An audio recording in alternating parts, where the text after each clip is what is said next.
Hey Garth Gang, apologies for the absence from YouTube. I got pretty burnt out doing all that testing on the explosive arrow trickster. It's a solid 3.5 weeks of testing, burning through quite a bit of currency, namely jewelers, fusings, and chromes. They took quite a big hit from my standard currency. Everything else is pretty okay, but those three really did take a hit. Um, and I didn't really know what to do. I was thinking about just playing standard because I don't have to do the maps, I don't have to level, and it's just a nice, comfortable area for me to be in to play for a few hours. And then Shack Central embarked on his All for One challenge. Now, if you're not familiar with the All in One challenge, let me just bring up the YouTube. This is probably the most famous PoE player, Lighty. In 2019, Path of Exile introduced the unique stash tab, and since that time, Lighty has been collecting uniques to fill up the stash tab, one of every unique. I've been watching this solidly for the past, I don't know, few days or so, and I'm on episode 101 of 150, or episode 100, as you can see here. Now, listening to Lighty about how he goes about playing Path of Exile in SSF, mostly in regards to the All for One challenge, it's helped ground me in what I want to do with PoE. I want these builds in standard that I've got. Now, I've done a quick Google sheet here. This is a little bit bright, but I've tried to minimize a lot of the whiteness. So I'll link this document down below for viewing. You can see my characters' names. My profile is open. What league they're in, most of the time it's going to stay standard softcore. Their current level, what ascendancy, what the build is used for, what the build is, any gear that you cannot obtain outside of standard, and then a path of building, the most up-to-date path of building link. So if you do want to copy the build, you've got a link there that will show you all the gear. So for example, if we have a look at my Righteous Fire character, so if you want to go onto my profile, you can. You find the character's name, Garth's Ring of Fire, standard softcore, level 95 Inquisitor, used for Delirium maps. Build is a Righteous Fire, based on Pox's guide. Legacy gear, all the utility flasks. Now, this includes the Quicksilver flask, which has got the pre-nerfed movement speed of 20% plus. The utility flasks are all the 5 plus charges gained to hit rather than the pre-nerfed ones, which I think is about max 3. The chest has the bench crafted 8% increased life and mana mod, which is you can't get anymore. It's changed to a fizz conversion modifier, I think. And then the pre-nerfed melding jewel, which none of these things can be gained in League. So where it's just the flasks, that's pretty much what it is, especially the Quicksilvers. That's just the old movement speed, so you can rectify the build without too much trouble. It just means you're going to be going a lot slower than my build will do in standard. Just take a drink. For example, as you can see, this is my Dethos character. That's the Legacy Quicksilver flask and the Legacy charges when hit flask. So that's what I mean when the utility flasks are Legacy. And the quiver on this build has got the +2 to maximum chaos resist hunter prefix.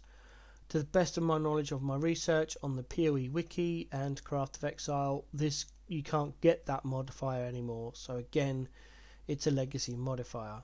The rest of this quiver is easily done, and you can probably craft a better one, but I really did want the maximum chaos resist, so I had to pay a pretty penny for that. I've tidied up, I've done a lot of grinding and sorted out all my uniques, so again copying Lighty but in softcore trade obviously. I've updated most of my uniques. As you can see, I've got quite a few 100%. I'm grinding Onigoroshi, the Marauder only private league at the moment. 12 hours ish of grinding, still haven't got it. It's alright, fine, I've got 6 days left of the league, it's fine. Some of these uniques were brought before I knew better, and if I know what I knew now when I started all those years ago in Betrayal, I would have played solo Self-Found. But you know, live and learn, hindsight, etc. I've also I need to tidy up my gem collection. This is my long-term goal of collecting every single gem in PoE at level 2020 or max level, like the Woke gems level 5 and Blood and Sand is level 6 without corruption. So none of the gems can be corrupted, and none of these are. So I've got I'm leveling up those as well. So yeah, that's what I've been up to. Now, following on from what Lighty does, or started to do, he played a few weeks in SSF League and then would play in Standard. And as leagues went by, he spent more and more time in League to try and get the uniques, and then switch over to Standard later in the League for like the last couple of weeks or so if he'd got all of the uniques.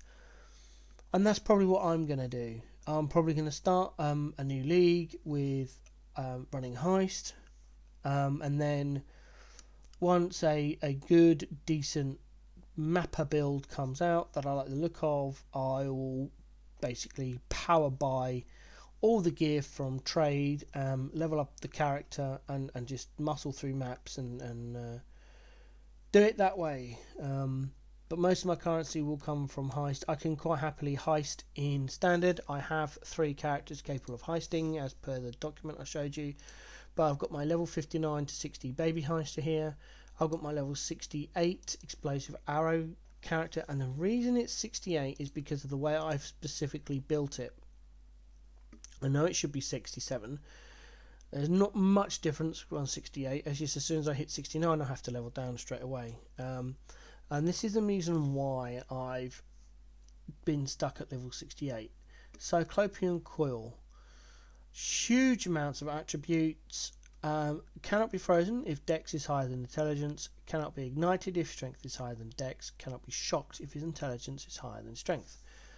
So if you look at the stats on this guy, cannot be frozen if Dexterity is higher than Intelligence, which it is, so I'm immune to being frozen. I know I can be chilled. Chilled is not a problem. Cannot be shocked if Intelligence is higher than Strength, which it is, and that took some doing, I must admit. I've only got a 5-link bow. I had to buy this bow. This is a significant 5k DPS increase over Quill Rain once I get it 6-linked. I do need to get it 6-linked. Unfortunately, I don't have the fusings, so I'm going to force it. So this is my new bow. I've got on there now. This is supposed to be Trinity, but I will level up the elemental focus first and then slide in a Trinity, and hopefully all the stats will work. I've also got my Astromantis in there. Again, just because it was already in the build, I could probably take that out now and still have sufficient stats, but it's probably going to stay in there. If I can find a way of getting Purity of Elements or being elemental immune at level 67, then I will drop the Cyclopean Coil and go down to 67. But at the moment, that character does that. And then, of course, we've got the high level character to do all of the high level blueprints and high level heist contracts, which are currently sat here waiting for me to finish off doing, plus all this heist gear. So I've got so much stuff to sort out, it's unbelievable. So yeah, that's the plans. Do League for at least 6 weeks. Make sure I've got or try and get / buy all of the uniques and div cards. I've got my permanent div card collection on a go here. This is a full stack of most of the div cards in the game. Some of them are now disabled, but I still have them. Put it this way, when I say most of them, there's not many that I don't have full stacks of. Most of these I have in here. Hold on. Bump. For example, is it the Doctor or Doctor? I've got 2 Doctor cards. Now I don't farm Doctor cards, they just come out of stacked decks. So I've never been one for farming them. I've never done those strats. I've never had the time. I hate MFing, even though I'm trying to put an MF together, but I probably won't bother. But yeah, eventually I'll get a full set of doctors. I think I've got a fiend. Yep, I got one fiend and one samurai's eye. So eventually I'll get all those cards as well, and they'll go into my permanent card holder. So I'm collecting cards, I'm collecting uniques, and I'm collecting gems. Big old collector I am. That's the autism for you. If you know, when this first came out, I picked up this 6 white socketed corrupted version for 45C, and I just use it in my offhand to level the gems that I need to level for my gem collection. So that's that. I will obviously keep up to date with all the heist builds. If I find one I'm particularly interested in testing, I will test it to oblivion and then release a full guide like the explosive arrow build guide. I hope everyone found that helpful and intuitive and easy to use. Most of the build guides will come up to that standard once 3.20 comes here. I might prep them beforehand. We'll just see how much time I have. Other than that, yeah, pretty much farming on a Goroshi in the private league and doing some stuff in standard. Oh, my BPL character went over to Calandra League. Here it is. As you can see, I haven't emailed GGG to change the name because can't be asked. There's no point really. It's not going to be a permanent character. Please see my video on this build. I'll link it at the end so you can have a look. Sorry, but yeah, I've upgraded the claw. I got this claw for 30 chaos, which is all the money I had at the time, pretty much. I've now I've earned 3 more chaos. Yeah, and that trebled 3 times more damage just by having this. The next purchase will be a 5 link because obviously this is a 4 link. I don't have enough jewelers to make it a 5 or a fuse it jewelers / fuelings. I don't even know if I've got the recipe. Nope, don't even have the recipe for it. What a surprise. Where does it come from then? Going a bit on a tangent here. Hello. Why is it not showing up?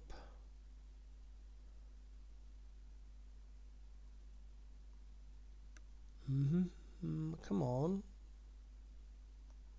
Oh, socket links 5 crater map, Asian City colonnade map. So yeah, my map is wrong button. There we go. Is very low at the moment. I managed to buy some chances, quite a chunk of chances by selling some stuff.